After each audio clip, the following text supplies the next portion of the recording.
अस्सलाम वालेकुम प्यारे बच्चों, कैसे हैं आप सब। मैं हूं आपकी टीचर मिस रबिया और मैं आपको खुशामदीद कहती हूं स्टेम एजुकेशन में। प्यारे बच्चों, जैसा कि आपको मालूम है कि आजकल हम क्या पढ़ रहे हैं, स्टेम एजुकेशन के पहला उर्दू का कायदा से हरूफ तहज्जी।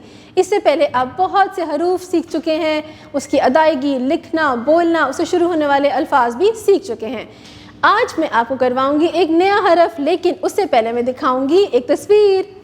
गाय, किसकी तस्वीर है? गाय।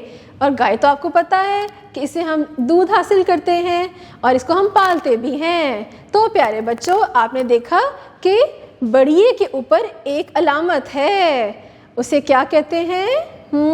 हमज़ा। हमज़ा से कोई भी लफ्ज़ शुरू नहीं होता, ये लफ्ज़ की अदायगी को लंबा करने के लिए इस्तेमाल होता है। इसे क्या कहते हैं? हमज़ा। क्या कहते हैं? हमज़ा। शाबाश। अब मैं आपको बताऊंगी कि हमज़ा से और कौन कौन से अल्फाज शुरू होते हैं, ये कहाँ कहाँ इस्तेमाल होता है। इसके लिए क्या करना होगा? आपको उर्दू का कायदा खोलना होगा।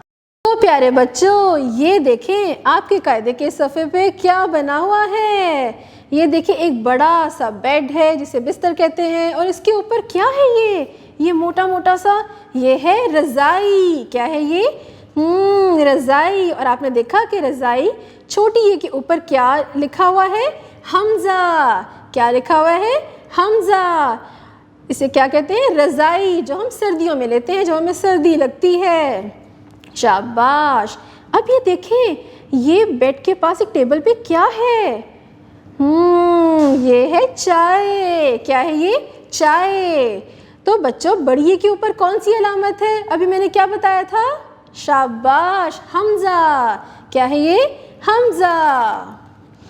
तो प्यारे बच्चों, अब मैं आपको बताऊंगी कि हमज़ा लिखते कैसे हैं। तो चले शुरू करते हैं।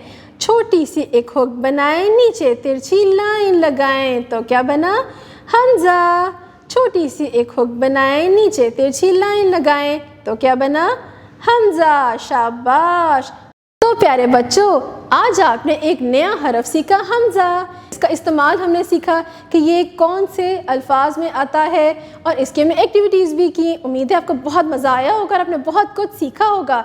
अब हम मिलेंगे अगली दफ़ा एक नए हरफ, एक नए सबक और सरगर्मियों के साथ। अपना बहुत सा ख्याल रखिएगा। अल्लाह हाफ़िज़।